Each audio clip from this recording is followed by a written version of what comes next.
है यहाँ पर और ज्ञापन भी सौंपा है, जी जानकारी दीजिए। गोलीकांड जो हुआ है सर, क्या कहेंगे? देखिए, जो पिछले कल बिलासपुर में गोली चली वो अत्यंत दुर्भाग्यपूर्ण है। उससे अंदाजा लगाया जा सकता है कि वर्तमान सरकार की प्रदेश में लॉ एंड ऑर्डर की क्या स्थिति है। मैं पहले दिन से जब मैं विधायक बना और पहली बार जब घाघस में कुछ लोगों ने एसीसी के जीएम की गाड़ी को रोककर 10 किलोमीटर चेंज करने के बाद मैंने विधानसभा में कहा था कि माननीय मुख्यमंत्री जी, आज समय है, ऐसी घटनाएं शुरू हो गई प्रदेश में आपके बनने के बाद, अगर ये नहीं रुकी तो ये सिलसिला आगे बढ़ता रहेगा।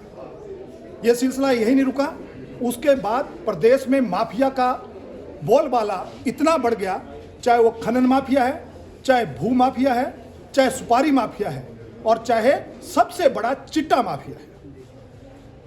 हम विधानसभा के अंदर और विधानसभा के बाहर इस चिट्टा माफिया पर वर्तमान प्रदेश सरकार से लगाम लगाने की बात करते रहे। इतना ही नहीं हुआ, जब भी बिलासपुर में कोई इंसिडेंट होता था तो उसके बाद यहाँ का एसपी को बदल दिया जाता था।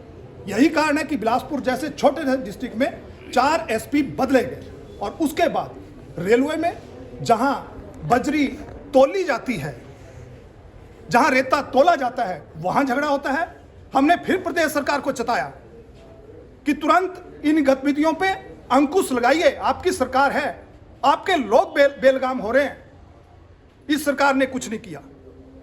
उसका कारण हुआ कि मई महीने में, मई और जून के बीच में यहां इस डिप्टी कमिश्नर ऑफिस के सामने, सेशन कोर्ट के सामने, एसपी ऑफिस के सामने दिन दहाड़े गोली चली और उस गोली में कौन लोग अरेस्ट हुए? क्या कहा यहां के एसपी ने कि किसका बेटा मास्टरमाइंड है? वो सारा चिट्टा, वो सारा खनन माफिया वो इस तरीके से हावी हो गया कि उसका कारण हुआ कि पिछले कल इस बिलासपुर में दिन दहाड़े घर में पहुंचकर अगर सम्मानीय पूर्व विधायक सुरक्षित नहीं है तो मेरे बिलासपुर की जनता कैसे सुरक्षित होगी? इंसिडेंट दुर्भाग्यपूर्ण है। हम इसकी, भारतीय जनता पार्टी इसकी पूरी निंदा करती है और भारतीय जनता पार्टी ये मांग करती है कि जो भी इसमें संलिप्त हैं तुरंत दोषियों को अरेस्ट किया जाना चाहिए और कानून के अनुसार उनके खिलाफ कड़ी से कड़ी कार्रवाई करनी चाहिए। इतना ही नहीं, हम पूर्व विधायक जी के शीघ्र स्वास्थ्य की कामना करते हैं। लेकिन एक बात मैं आप लोगों के माध्यम से कहना चाहूंगा कि जब से यह सरकार हिमाचल प्रदेश में आई है तब से बिलासपुर का वातावरण, मैंने धर्मशाला की विधानसभा में कहा था कि यहां खनन माफिया, चिट्टा माफिया और अब तो सुपारी माफिया भी इतना सक्रिय हो गया है कि कुछ पैसे दो, किसी की भी हत्या करा लो। हम कभी बिहार में सुनते थे, हम कभी यूपी उत्तर प्रदेश में सुनते थे।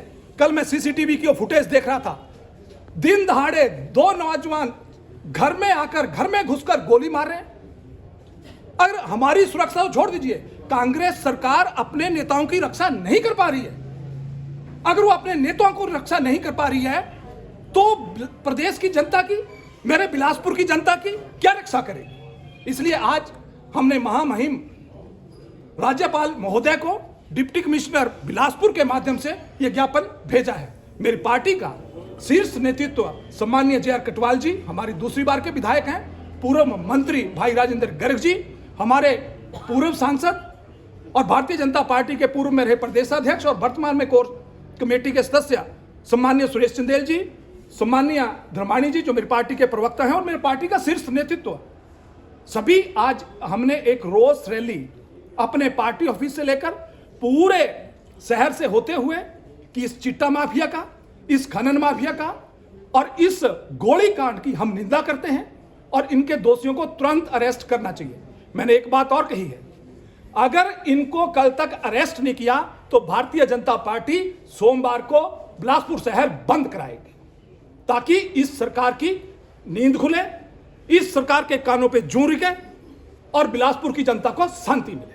सर, आप तो कार्रवाई की बात कर रहे हैं, लेकिन बम्बर ठाकुर का एक बयान आया है, मीडिया को दिया उन्होंने शिमला से, कि उस जो ये कांड हुआ उसमें आपका हक बोल रहे हैं। वो पहले वो ये बताएं कि किनका बेटा 2 महीने, जो मैं कहना नहीं चाहता, आज राजनीति का टाइम नहीं है, हम बिलासपुर की गोली कांड की निंदा के लिए आए हैं, लेकिन ये बताइए कि पिछली बार जो डीसी ऑफिस के सामने गोली चली, एसपी ऑफिस के सामने गोली चली, सेशन कोर्ट के सामने दिन दहाड़े गोली चली, क्या बंबर ठाकुर जी का बेटा 2 महीने जेल के अंदर नहीं रहा?